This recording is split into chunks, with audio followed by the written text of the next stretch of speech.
What's going on, guys? Welcome back to my channel. Today I will be discussing 8 insane changes that could potentially change the whole meta of Rainbow Six Siege. Let's get right into it. Alrighty, hopping into our first change that Ubisoft has just now announced. They have a brand new character. His name is Zero, and he has a pretty interesting gadget. His gadget is like a mini camera, so you can shoot at a barricade. As you can see, it'll go through the barricade, it'll stick to it, and it'll have a camera on the inside of the barricade and the outside of the barricade. The only time the camera can switch back and forth, which is inside of the barricade and outside of the barricade, is if extractable object, meaning barricades, extractable soft walls. It will not go through hard walls, meaning like walls in the game that are not breachable, although it can go through reinforcements. So if you shoot the gadget at a reinforced wall, you'll be able to see inside and outside.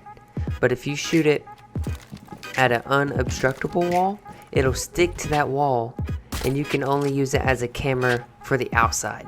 You cannot obviously look inside of the wall. You can also use the gadget many other ways. For example, you can shoot it at the floor or the ceiling, if it's an obstructable floor or ceiling, of course, and you can see above and you can see below, which I find pretty interesting. Good ways to get intel on where your enemies are at, which I think was a great addition to Rainbow Six Siege. I don't know how it's going to play out in multiplayer. It seems a little OP at first, but of course you can hear it. It makes like a distinct sound, like it's burrowing through the wall or through the floor. So if you're next to it, you'll obviously hear it. Also, the very last thing you can do with this gadget is it has a shock ability. It only has one shock per camera. Each shock does 5 damage. So you can do up to 20 damage if you hit all 4 shocks. For the second change that Ubisoft has announced was pinging on drones. Now, in the past, you could always scan and it'll like mark the enemy and give a notification that the enemy has been marked. But now you can ping someone and it will not alert them that they have been spotted, which that sounds a little OP because you'll never have to scan again. You know, what's the point of scanning if you can just ping them? Yeah, you can make the argument scanning is a little bit more accurate, but if you're playing in the higher levels, all you gotta do is get the general direction and your teammate already has the advantage. So we'll see how that plays out in multiplayer.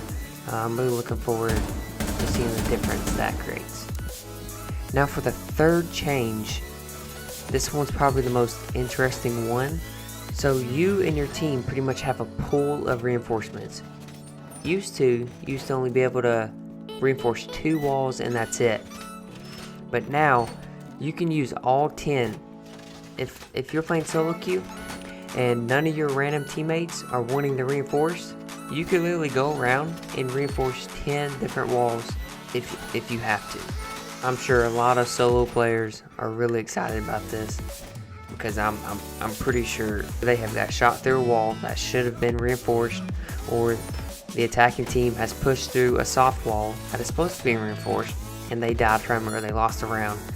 I'm pretty confident that these solo players are very happy about this change. For the fourth change they have done is you can change your optic color to any preference you want. Blue, green, yellow, black, green, purple, you know. I think I said blue twice, but you get my point. You can change it to any color that's on that scroll wheel. You can change the opacity if you want it a little bit lower or higher. You know, you got that scroll wheel, you can do it. I think this is more of a quality thing. Probably doesn't help the game out as much as like, you know, the reinforcement pool. But still, this is a pretty cool feature to have. The fifth change Ubisoft has brought to Rainbow Six Siege is the hard breach gadget, which I know everybody is excited about. What the hard breach gadget does is pretty much like a thermite shard. The hard breach gadget blows a hole at least big enough so you can jump through the hole. no bigger. It's like a square in the wall. It's not like a big old explosion radius like the thermite charge. It's a lot smaller, and you can only jump through it, or you can crouch and walk through it. This is going to be a game changer for most people, because people believe the hard breach gadget is just going to replace Hibana and thermite, which, yeah, I could see where they get that from, but I feel like people are still going to bring at least one hard breacher, because used to you bring like 2 hard breachers to guarantee you're going to get through the hard wall, just in case they have bandit trick. So you might want to bring like a Hibana and a thermite.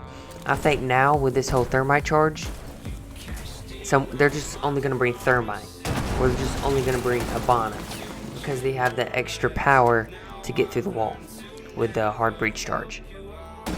Now the good news is, on the hard breach charge, they only gave it 8 attacking operators.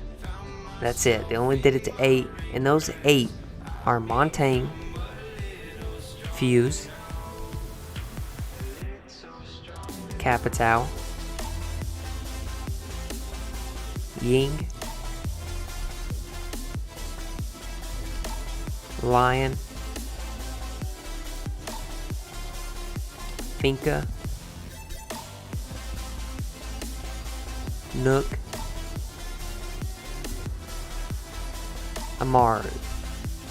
Those are the only 8 attacking operators that currently have the hard breach gadget. For the 7th change in Rainbow Six Siege is map banning.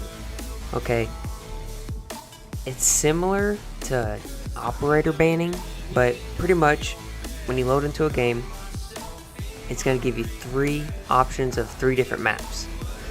Your team and the enemy team votes on a map, and whichever map gets the less votes, that map is the map you're going to be playing on.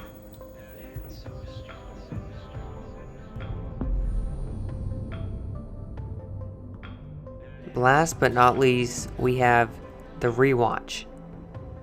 Well, I don't really know the name for it, to be honest. I'm too lazy to look it up. But pretty much the rewatch is, say if you play a ranked game, you can go back in the main lobby, click watch, and you can view your game, and it'll show your team position, and it'll show the enemy's team position. And you can watch it in first person, you can watch it overhead, or you can zoom all the way out, and you can just watch literally the whole map, and you just watch how your team maneuvers and their team maneuvers. And it's a pretty good way to practice, see what you messed up on, learn new angles. I really like this one. I think the skill in Rainbow Six Siege is going to exceed, just because they added this. But yeah, if you guys did enjoy this video, if you found it helpful, please smash that thumbs up button. It really does mean a lot, okay? It'll show me the work that I'm putting in these videos is actually paying off, and I really do appreciate it. Also, if you're new, don't forget to subscribe, and I'll catch you on the next one.